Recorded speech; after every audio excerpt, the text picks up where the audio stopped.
Ah, il est bien. Donc c'est un protocole qui, s'il est validé, il sera validé pour toutes les courses par tour. On commence. Alors pourquoi la posologie de terrain c'est important? Parce qu'en fait ça vous permet de gagner, déjà de parler avec des coureurs, de voir vachement de coureurs en une seule fois, et surtout d'acquérir une expérience, une grosse expérience assez rapidement. Sur un poste de soins sur la santé longue, on a vu peut-être 80 personnes en une nuit. Donc en fait ça vous fait un bon gros mois ou un mois et demi, ça dépend. Voilà. Donc ça permet de voir beaucoup de chaussures, beaucoup de semelles, voir ce que font les confrères, voir ce qui marche pas. Et donc ça permet d'acquérir une super expérience très rapidement. Surtout c'est la seule visibilité en dehors du cabinet. Quand on est dans son cabinet, on communique avec les médecins, c'est par courrier ou ainsi de suite, donc c'est des formations, des séminaires, et c'est le seul moment où les kinés nous voient comment on travaille, voient ce qu'on fait. Ça arrive à chaque fois, quand on arrive sur les courses, on fait ah vous faites ça, ah vous faites ça, ah vous faites ça. Donc c'est le seul moyen de se faire connaître à peu près par les professionnels de santé. Les médecins, les infirmiers, les kinés, les ostéos, les masseurs, à peu près tout le monde. Voilà, on va commencer sur la prise en charge pré-course, donc ce qu'on fait exactement en cabinet. C'est une partie qui est assez intéressante parce que finalement c'est applicable très rapidement et ça permet surtout de ne pas d'avoir un confort pour nos patients parce qu'ils pourront être pris en charge, ils n'ont pas besoin d'être pris en charge sur les postes de contrôle, en se faisant frapper, TIP, machin. Alors le citron, le protocole de tannage. Alors moi c'est ce que je fais plus ou moins, c'est ce que je préconise, c'est du cas par cas. Donc là, c'est un truc basique, après, il faut adapter selon chaque patient. Citron, une fois par jour, le soir de préférence. Et en fait, en gros, c'est l'acide citrique, donc c'est un citron, et en fait, vous tannez la peau. Le tannage, en fait, ça marche d'une façon un peu spéciale, ça augmente le nombre de cellules basales au niveau de l'épiderme. On passe de 2-3 couches de cellules à 4, 5, 6 couches de cellules. En fait, la peau n'est pas plus dure, elle est juste plus résistante. Alors par contre le seul truc c'est que ça sent le citron et il faut mettre un truc en bas du lit parce que le problème c'est qu'on va donner les draps avec du citron. Le Tano, alors c'est un truc vendu par Aquiline, c'est un peu plus cher, c'est pas le même acide, c'est la Startic, c'est un peu plus efficace, mais le problème c'est que c'est beaucoup plus cher et que en fait, c'est des petits flacons, c'est 7 balles 1, et l'aluminium, donc c'est... Donc voilà, pareil, tout ce que je vous dis en matière, tout ce que je vais vous dire en citron, tano et ainsi de suite, il faut les tester. Quasiment. Ça dépend de la course. Sur le TMB 3 mois, sur le marathon des sables, c'est 1 an. Parce qu'en fait, alors sur le marathon des sables, c'est un peu particulier, c'est que techniquement, s'ils ont besoin de faire soigner les ampoules, s'ils arrivent tôt, c'est une demi-heure d'attente, s'ils arrivent tard, c'est 3 heures d'attente. Les mecs sont devant une tente pendant 3 heures. On se caille le cul. Donc, techniquement, c'est intéressant de ne pas avoir d'ampoule, parce qu'on gagne 3 heures de dodo. 3 heures de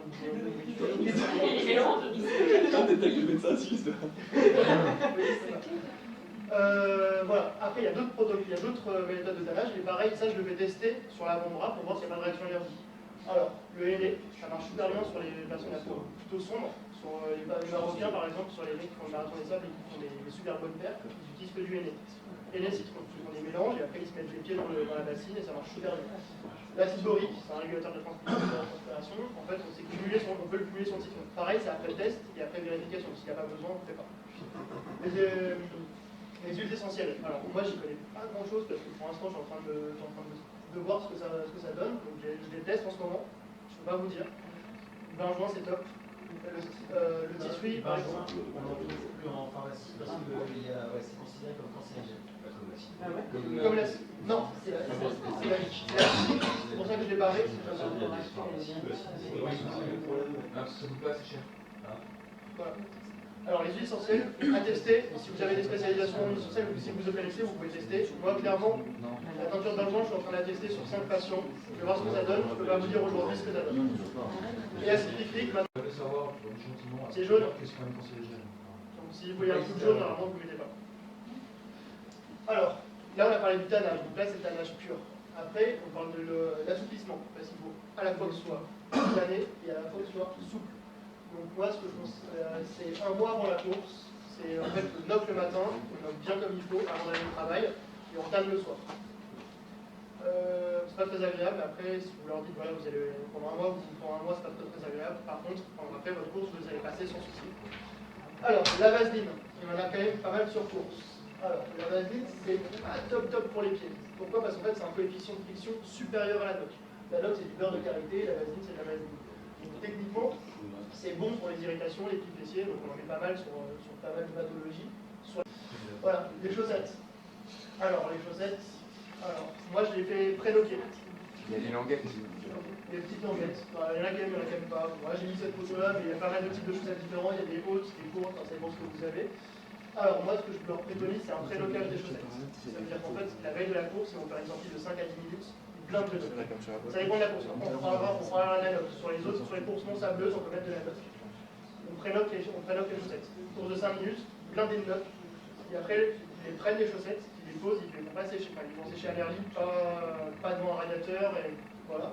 Comme ça, le lendemain matin, ils remettent les mêmes chaussettes. Donc elles sont sales de 5 minutes, mais elles sont préloquées. C'est-à-dire qu'après, ils remettent un petit bloc et elles sont pas neuves. La plupart du temps, on les a lavées. Donc il y a encore les produits d'entretien, enfin les produits du lave.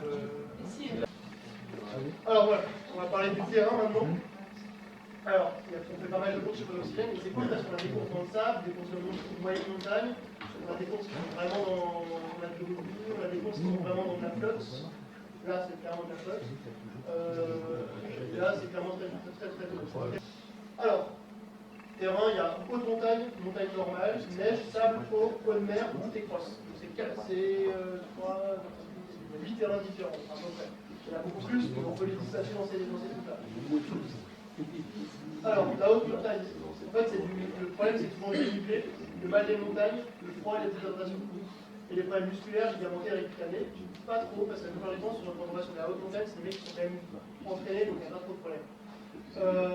Mal des montagnes, c'est souvent des mecs qui font ouais, j'ai déjà fait plein d'ultras et tout, mais les mecs, en fait, ils ont fait des ultras à 100 mètres d'altitude. Moi, j'ai des mecs sur l'UTAX qui m'ont fait ouais, moi j'ai déjà fait 180 bornes 6-7 fois, aucun souci. Et là, c'est 180 bornes, enfin, c'est moins que ceux qui sont à 3008, ce qui n'est pas du tout la même chose. Donc, il faut vraiment différencier ça. Donc là, c'est des pathologies différentes sur l'altitude. La montagne, bon, c'est un peu moins haute. Et là, par contre, on a plutôt des problèmes musculaires parce qu'il y a plus des montées et descentes rapides. Alors, en fait, quand c'est de la haute montagne, la plupart du temps, on reste souvent à des sommets, il y a des dénivelés, et c'est par un gros à coup. Alors, l'eau et l'eau de mer, donc c'est des terrains un peu humides. Ça, c'est pas très joli. Ça, c'était sur la radicalité. Donc ça, en fait, le problème des chaussures, alors ça, c'est souvent le problème avec les chaussures Gore-Tex. Les mecs qui font, ouais, je vais faire un ultra avec de l'eau, donc je prends des chaussures Gore-Tex. Super bonne idée. Le problème, c'est que dès que l'eau est à l'intérieur, bah, elle reste à l'intérieur. Techniquement, c'est étanche. Donc en fait, ça fait des grosses, il y a la chaleur, la transpiration et l'eau. Si c'est de l'eau de mer, c'est encore plus génial. Donc ça entraîne des grosses macérations avec des petits trous au niveau de l'épiderme. Donc voilà, il y a beaucoup de tutelles, beaucoup de macérations, et en plus, l'eau de mer, le principe, c'est que ça brûle encore plus avec le sel, parce qu'en fait, il y a des dépôts de sel qui se font à l'intérieur. Sur la Réunion, il y a beaucoup de passages dans les petits ruisseaux. Et donc là, il y a beaucoup en fait, de passages en route. Donc les mecs qui ne sont pas habitués, ils n'ont pas les bonnes chaussettes, pas les bonnes chaussures, ainsi de suite, et donc il y a vachement de macération. Alors, c'est pour ça qu'il ne faut pas négliger les sacs de confort au ravito. S'il y a des sacs de confort qui sont prévus, donc les ravitaillements, on peut changer son matériel. C'est pas mal si on sait qu'on va prendre d'alcool juste avant. C'est pas mal d'avoir un sac de confort où on change soit la paire de pompes, soit la paire de chaussettes, soit les deux. Si c'est bien, en plus on n'a pas la même chaussure, forcément, on a deux semelles différentes, donc ça évite de changer de semelles, sur les livres. La neige, donc ça c'est plutôt sur les terrains. Bon, la seule qu'on fait au niveau de Podap pour l'instant, c'est la Saint-Élion, ça fait 2 ans qu'il n'y a pas eu de neige, donc c'est dommage. Mais c'est pas dommage pour eux, donc froid, des engelures, instabilité monstrueuse et des déshydratations. C'est bizarre, il fait froid, on a des déshydratations. Parce qu'en fait, les gens, ils oublient de boire. Il fait -2, entre -5 et 0. Les mecs, ils ne boivent pas, ils ne veulent pas. Et techniquement, ils disent j'ai pas besoin de boire, j'ai pas besoin de boire. Ils se retrouvent en déshydratation sévère très rapidement. Surtout qu'en plus, on y va vachement plus au niveau de transpiration. Donc on y va par la peau, et en plus, on va beaucoup plus par la peau et par le souffle. La différence, c'est ça. La grosse différence entre les trucs où il fait très froid, c'est qu'on a beaucoup plus de transpiration, d'eau par la bouche. Donc voilà.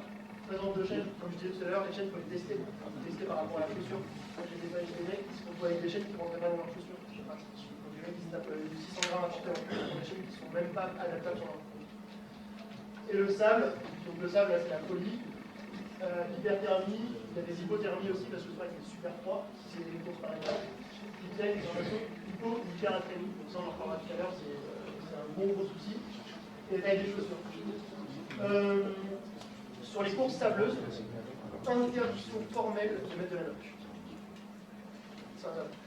Pourquoi? Parce que la noc, c'est la rentre dans la chaussure, ça fait le sable, la noc durcit, le sable se met dedans et ça fait un pilier.